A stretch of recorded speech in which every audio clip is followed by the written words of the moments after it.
Hello, ladies and gentlemen. This afternoon, we're just going to do some yam porridge or yam pottage or Mpotompoto, as some people will call it. But we're going to use yam and some veggies with fish to make it more nutritious. So let's go for it. I had some 2 tins of tomatoes, or you can use fresh tomatoes of your choice. Then I used this red oil, some fish or mackerel. You can use any protein of your choice. Mixed vegetables, your spices, which is curry, thyme, parsley, what I used here. Salt to taste, onion, garlic, pepper, some salted fish. This is optional, and some paposhito. I used one a ripe plantain as well. This is optional. And some nicely peeled and chopped into cubes, yams, and that's what I used. So I first of all boiled my yam and left it on the side to be added when my sauce is ready. This is the pan I used with some red oil. I was melting in here. Do not bleach or burn your oil.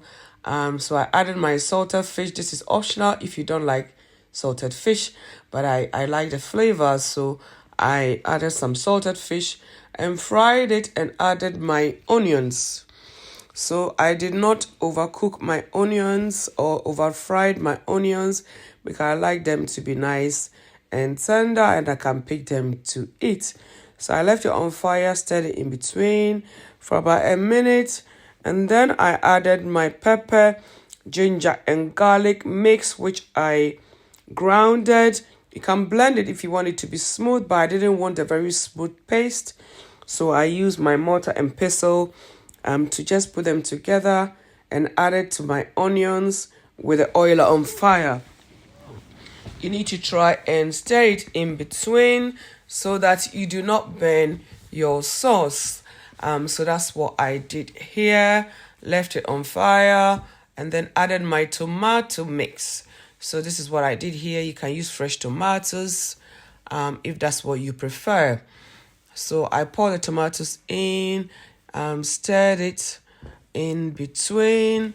You can cover it for you to simmer. And then when it's nicely cooked, then you can add your spices and your fish. So I left this on fire after I've stirred it for about a minute. Waited for it to cook nicely. When the water starts to come down, then you know it's almost ready. As you can see here, I keep stirring. I don't want my food to burn. So that's what I normally do. You can reduce the fire here if the fire is too high. And then you stir it in between. You need to taste it for the salt because of the salted fish I added before you add any additional salt. Otherwise, it will be too salty. So when I tasted it, I felt like I needed a bit more salt into the sauce, so I added a bit more. Don't pour your salt straight into your sauce because you can overdo it. So I first of all pour it onto a spoon so that I've got control over how much salt I am putting in my stew or my sauce or any food that I prepare. So that is what I did here. And then I added my fish. I had 2 different types of mackerel. One was grilled and one had been boiled.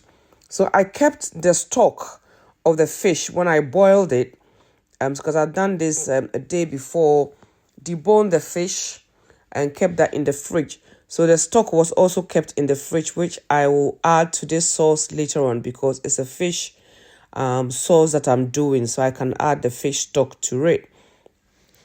If you are cooking any fish dish and you've got any fish sauce, you can add it. So that was the fish stock I added here and not a meat stock. It was the fish stock that I had kept in the fridge. That's why it looks a bit bulky, that like it's fat, but it's not entirely fat.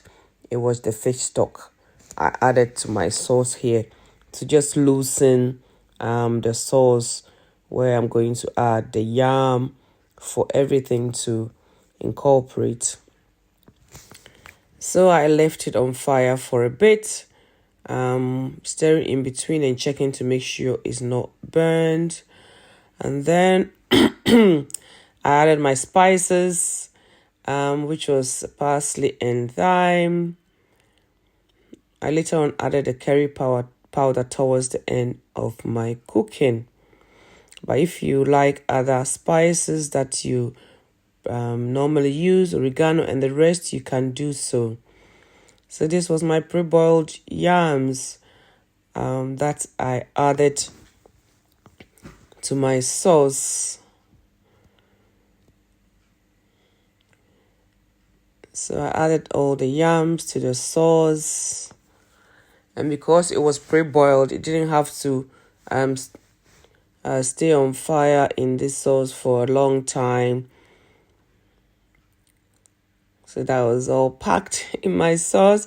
I could see that the saucepan was not big enough because my food was not all done. I was going to add veggies and all that. But I kept it in and made sure the sauce has actually gone inside my yam. Everything is incorporated. And then I added my plantain, nicely chopped plantain. It's optional if you don't want to add any plantain, but I like it because it gives the porridge a bit of a sweet taste, especially when kids are going to eat it. They like it a bit sweet. So you add your plantain, push it all the way down, and make sure that it's nicely cooked. If you pre-cook the plantain too, that's fine, but I added a raw plantain to it to cook. And once your plantain is cooked, you can take them out and add it to your yam that you are going to mash. So now I decided to pour my yam porridge or pottage or Mpotompoto into my ceramic bowl because the bowl was the other saucepan was not big enough to contain all my food. Then I took some of the plantain and the yam to go and mash and put it back into the porridge. This is what makes it thick. If you are doing it for a younger child, you can mash more yam and plantain to make it more puree.